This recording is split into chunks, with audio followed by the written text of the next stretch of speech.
हम लोग जिस देश में रहते हैं उस देश में हमको सिखाया जाता है कि मातृ देवो भव, पितृ देवो भव। हम लोगों के यहाँ माता पिता को भगवान का स्वरूप माना जाता है और इनके प्रति बड़ी आदर की भावना रखी जाती है।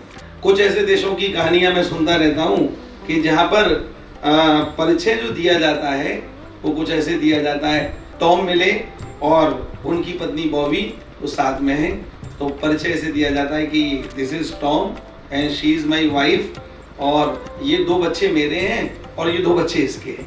हम लोग कम से कम उस देश में नहीं रहते। यहाँ तो बंधन के बाद 7 जन्म का बंधन स्वीकार कर लिया जाता है। तो ऐसे सुंदर देश में माता और पिता को भगवान का स्वरूप माना जाता है, देखा जाता है। तो उसी स्वरूप के अंतर्गत में एक बात आपको बताना चाहता हूँ। एक बार एक व्यक्ति का एक्सीडेंट हो गया विदेश में। तो ऐसा एक्सीडेंट हुआ कि वो कार वाला मार करके चला गया। बेचारे 70 वर्ष के एक बुजुर्ग थे। कुछ लोगों ने देखा, उठाया और उठा करके उनको निकट के क्लिनिक में एडमिट करा दिया। जब डॉक्टर ने देखा तो हॉस्पिटल तक आने तक उनका शरीर शांत हो चुका था।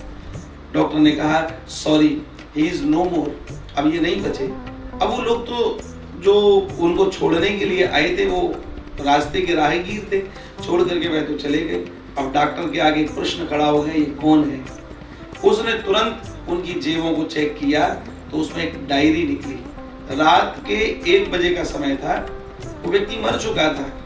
जैसे डायरी को निकाला तो उसमें एक नंबर मिला। डॉक्टर ने उस नंबर को डायल किया और उसमें डायरी में लिखा था कि ये इनके बेटे का नंबर है। जैसे ही कॉल किया रात को तो बताया कि आपके पिताजी का एक्सीडेंट हो गया, कुछ लोग यहाँ इनको एडमिट करके गए, मैंने देखा भी, प्रयास भी किया, लेकिन अब वह नहीं रहे। तो अब आप इनकी बॉडी मेरे इस एड्रेस से लेकर के चले जाएं, ऐसी प्रार्थना है। तो दूसरी ओर उसने इतनी बात सुन करके जोर से कहा, are you Indian doctor? Yes, मैं इंडियन हूँ। हाँ, तभी तो तुम रात को 1 बजे मुझे फोन करके डिस्टर्ब कर रहे हो हैं? अरे ये सूचना देनी थी तो तुमको नहीं पता कि मेरे सोने का समय ही है, सुबह भी ले सकते थे, रात में तुमने मेरी नींद को खराब किया। आप आश्चर्य करेंगे, क्या ऐसी व्यवहार का पालन क्या भारतवर्ष में हो सकता है? ऐसी स्थिति को क्या हम भारतवर्ष में उम्मीद कर सकते हैं? नहीं कर सकते।